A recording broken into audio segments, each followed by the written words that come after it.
มันน้อยสิขายเบิดคอกะบ่พอแต่งนางสิขายดำมักดางกะบ่มีทางสิพอค่าดอกพอแม่น้องห้องหลายแสนพร้อมสร้อยแหวนสินสอดมากองเพิ่นจริงสิให้แต่งดอกบ่ซันอยากคองว่าสิได้ลูกสาวเพิ่นอายคงบ่ได้แล้วล่ะบ่มีปัญญาสิได้แก้มเปิ้นเบิ่นย้อนความทุกข์ยากขาดเกินบ่รวยคือเพิ่นควายเขาใหญ่กว่าเฮามาเศร้าหัวใจแท้นอเงินอายบ่พอก็เลยแพ้เขาป่วยไอ้น้อยขายบ่พอแต่งเจ้า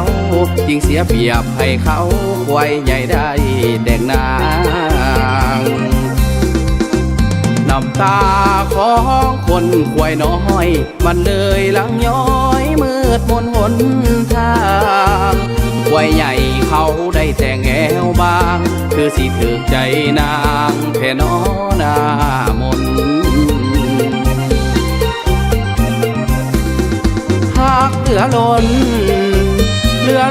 นคนจนบ่ได้แต่งค่าดองแพงค่าดองพ่อแม่อายพัดทุกจนดังจนล้นตี10 ล้านดองเพิ่นสนองบุญแอวอายเบิดแนวสิเว้าไว้เขานั้นโตบักใหญ่ขายได้กำไรหลายล้านหลายแส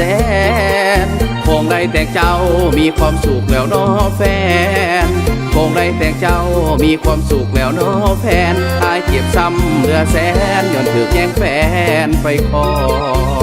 งสุขเถิดน้องให้เจ้าสุขสมปองกับพ้นควายใหญ่ไอ้ควายน้อยได้นั่งให้เงินบ่พอได้แต่งนางโอ้สีมากที่นางย่างเขาพาขวัญขึ้นสวรรค์กับเขาบ่ห่วงสายพวกควายน้อย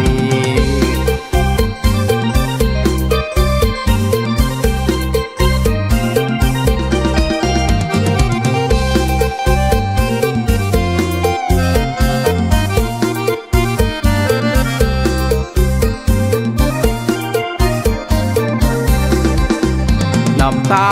ของคนป่วยน้อยมันเลยหลังย้อยมืดมนหนทาง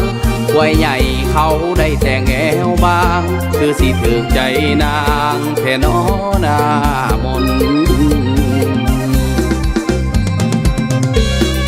หากเหลือล้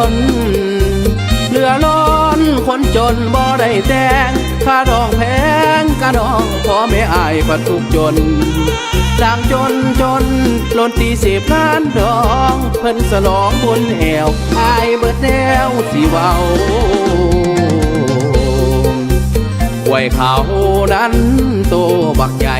ขายได้กำไรหลายล้านหลายแสนคงได้แต่งเจ้ามีความสุขแล้วน้อแฟนคงได้แต่งเจ้ามีความสุขแล้วน้อแฟนอายเจ็บซ้ำเหลือแสนย้อนถึกแย่งแฟนไปครองสุขเถิดน้องให้เจ้าสุขสมปองกับพ้นควายใหญ่ไอ้ควายน้อยได้นั่งให้เงินบ่พอได้แต่งนางโอ้สีมากที่นางย่างเขาพาขวัญขึ้นสวรรค์กับเขาบ่ห่วงสายพวกควายน้อย